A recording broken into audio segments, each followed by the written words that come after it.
On Friday, this Friday, global warming alarmists all around the world are going to hold a global climate strike. Now, all sorts of universities and schools here are pushing students to join it, which is, seems to me, a real reversal of roles. Usually, historically, it's been the students who are the radicals, and now it's the teachers. University students at Notre Dame University, for instance, are complaining about the politically unfair pressure that senior staff are putting on them to strike. And Sydney University students have been urged to go too, in emails that seem to come from the management, actually from student activists who've got the list. But the university has told them they won't be punished for missing class. But this pressure goes right down to the primary school level.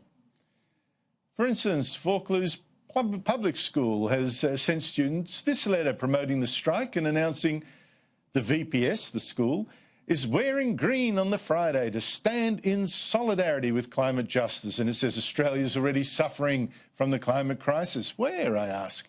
We need to take urgent action to address climate change and move us beyond fossil fuels. Well, some parents didn't quite appreciate having teachers recruit their children to an activist army, and the school has now dropped the Wear Green Day. But you get where the teachers are coming from.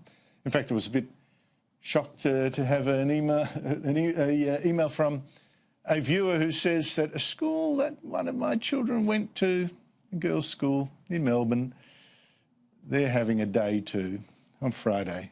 Heavens. Joining me for a reunion on Climate Watch, a reunion, is Mark Latham, former Labor leader, but now leader of One Nation in New South Wales and a member of Parliament. Oh, I'm glad to see you back where you belong, Mark. Hey, listen, what do you make of all this?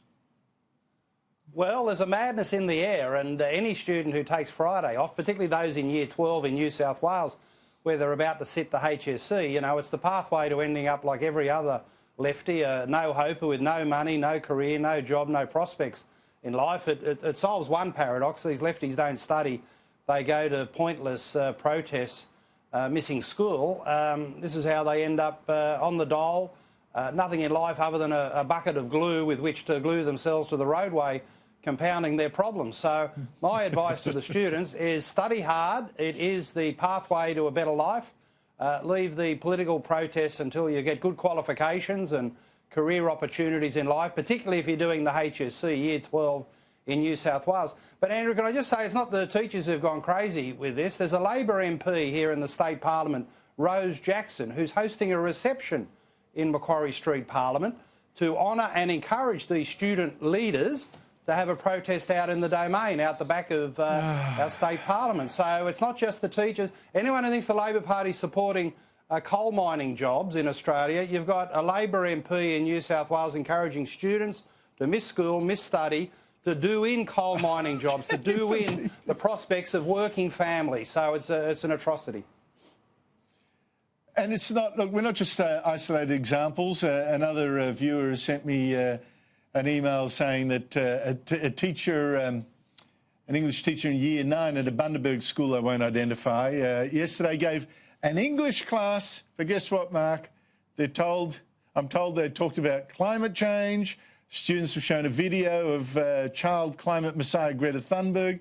I mean, it's just extraordinary. Like I said, once it was the youth that revolted against the old, now it's the old telling the youth to revolt before them. I mean, what's gone on? Well, it explains the deterioration in the curriculum. It's why these teachers don't teach Shakespeare or Dickens or Orwell or the classics of our Western civilisation, because those characters didn't believe in climate change. You know, they stuck to the inspirational writings of our time. So the teachers are full of fads. You know, there's all these fads about gender fluidity, fads about political correctness, fads about climate change. I mean, teachers should get back to the basics of learning, judge the evidence and teach the things that work in the classroom and give these young people a chance in life. You know, no one gets a job from protesting. No one gets a job from ending up supporting no-hoper causes. And these teachers and the Labor MP encouraging this madness can only be condemned, because they're against good education, they're against coal mining jobs, and they're against, ultimately, the opportunities in life for these students.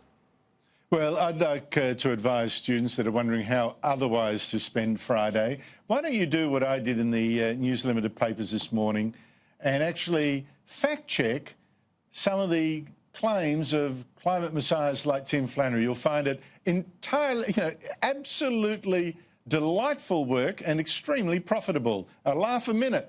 But the point is, when I say that, Mark, the thing is you can't actually do that much at all, because this is like a totalitarian movement, no dissent allowed.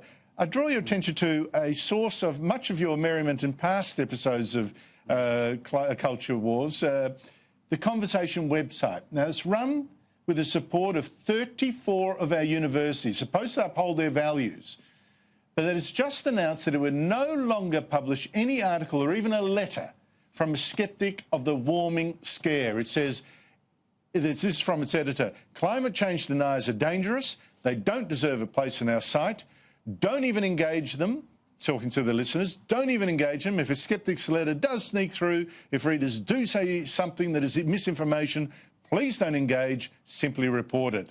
Dob them in. Mark, extraordinary. Well, it's a sad moment for the country, because it's part of the steady decline of the Australian universities and their tradition of intellectual inquiry. The idea that only one side of a debate can be aired on a publicly funded website is atrocious. And there are scientists, they might be in the minority, but there are scientists who would be classified by these people as climate change deniers, and to deny any scientist, any person claiming expertise in this area, a chance to put their view forward, it's a fundamentalism. It's a dangerous fundamentalism that positions these lefties like middle-aged churches. There's only one doctrine, one word that can be heard. Correct. And it limits the capacity of the students to actually learn, to contest ideas, to hear both sides of the debate. And the faster they close down the Conversation website, the better. And of course, it's not just the academics who are banned from the site. Part of that dictatorial edict, Andrew, was that anyone in the general public putting a comment they don't like on the site will be barred.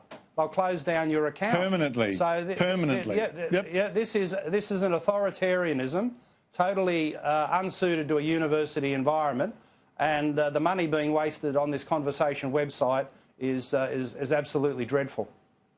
Well, I don't want to know whether university lecturers and professors are that contribute to that website. I mean, surely it must make them uneasy to be contributing to a website that has already declared any contrary positions will not be published. Is this really the spirit of inquiry that universities are supposed to promote? There should be a boycott of this website until it comes to its senses and upholds the standards we expect from academics. I mean, this is a website that publishes the rubbish of professional scaremonger Tim Flannery the other day, whose latest piece called me a predator on children. It contains several blatant errors and exaggerations, but Mark, the Conversation will bar sceptics who point them out, and universities are encouraging this. Isn't Tim still living on the waterfront there on the Hawkesbury River? I might be wrong, there's been a little breakup. No. I think a little property settlement. He's gone to higher ground. But it's still there. It's still there. No, the house is still there. But he did live within sight of water when he once said, beware if you're living inside of water, seas 8 stories high. That didn't seem to deter him. No, that's right at the time. But, these university academics, they've got a policy, and the student leaders there, they've got a policy, they call it deplatforming. Anyone whose views they don't like, they try to go to a university, they get howled down, they get abused, they get intimidated, so they deny the platform. Now they're starting to deplatform their own. They're deplatforming other academics, what they'd call climate change sceptics, who can't appear on the Conversation website. So, by the end of this, they'll have a handful of people in a small room talking to each other saying, we are the font of wisdom and knowledge, we are the university, the only people who know what's going on. And it's a complete debasing, a complete bastardisation of what a university should be. I think that's right. That means that this website, university website, will never ever publish the work of very prominent academics and now retired academics, some of them, a former Vice-Chancellor Don Aitken, Professor Peter Reid, Professor Ainsley Keller. These guys, banned. The universities really should be making a fuss about this.